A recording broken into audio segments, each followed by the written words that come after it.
C'est bon. Alors, commencez dès le début et présente ta partie. La deuxième partie, détermination de la distribution de la moyenne aux fréquences de l'échantillon. Et la troisième étape, détermination des régions critiques ou la zone d'acceptation de H0. Et l'étape 4, la règle de décision. Et la dernière étape, la prise de décision. La première étape, la formulation des hypothèses attestées.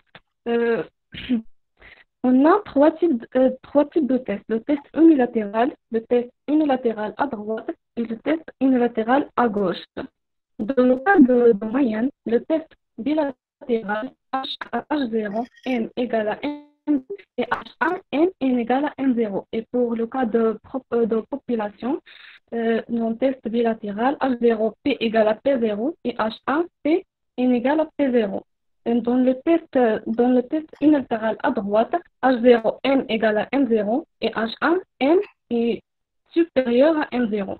Dans le test unilatéral à gauche pour cas de moyenne, H0, N égale à N0 et H1, N est inférieur à N0. Et pour cas de proportion, c'est la même chose. Alors, ça fait pas.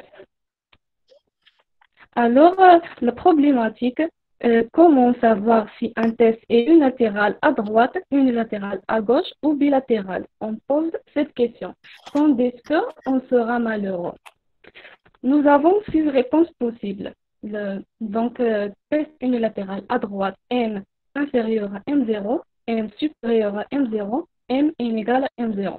On met la réponse dans l'hypothèse H1. Et alors, le test unilatéral à gauche ou test bilatéral, n inférieur égal à n0, n supérieur égal à n0, n égal à n0. Dans ce cas, on met l'inverse de la réponse dans l'hypothèse H0. Parfois, il est très difficile de savoir la situation malheureuse. Dans ce cas, on doit faire attention aux termes suivants. Si vous trouvez que dépasse supérieur à plus de au moins un minimum, H1, N inférieur à N0. Et si vous trouvez aussi ne dépasse pas inférieur à moins 2 ou plus au maximum, l'hypothèse alternative N supérieure à N0. Et aussi, vous trouvez égal à 1 n'égale pas 1 fixe. L'hypothèse alternative N est égale à N0. Et pour la deuxième étape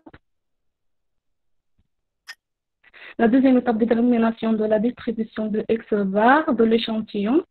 Dans cette étape, deux choses principales. N supérieur ou égal à 30, N est inférieur à 30. Donc, la taille de l'échantillon est supérieure à 30. X bar est celui de la loi normale de l'expérience de X bar et l'écartif de X bar. La variable de centré réduire est celui de la loi normale centré réduire.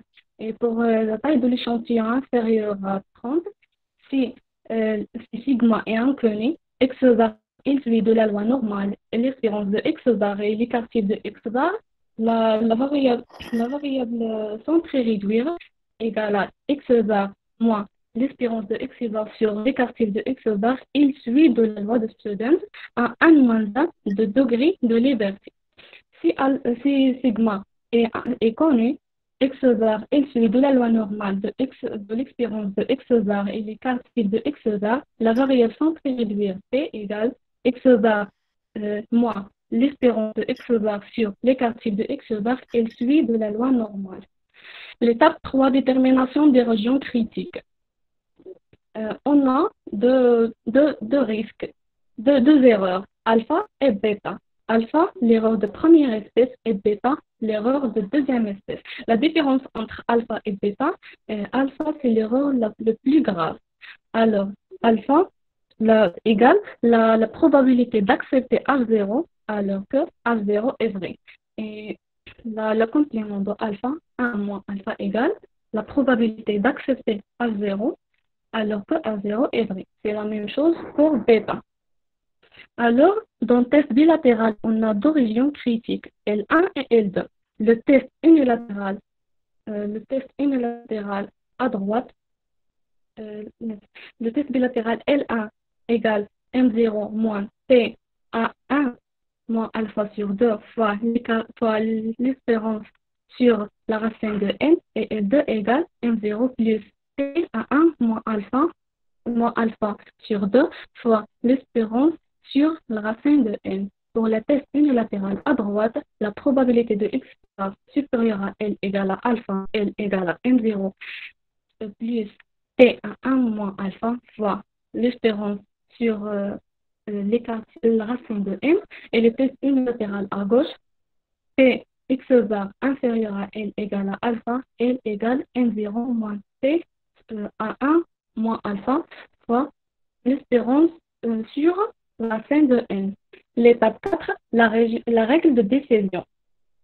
Dans le test bilatéral, le règle de décision, si x bar appartient à l'intervalle L1 et L2, on accepte à 0.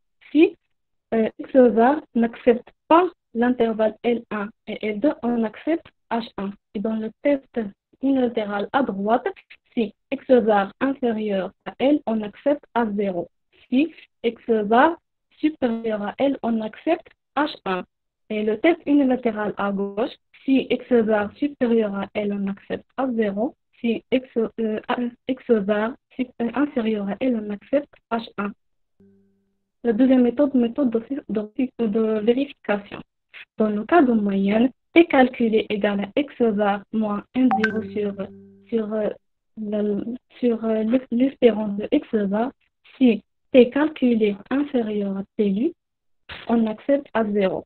Si T calculé supérieur à TLU, on accepte H1. C'est la même chose pour cas de proportion. La dernière étape, la prise de décision. Le plus important dans cette étape est les interprétations. Je termine. Maintenant, je laisse la parole à Marianne pour continuer. Y a-t-il des questions à propos des étapes pour calculer un test d'hypothèse? Alors, s'il n'y a pas de questions, on passe.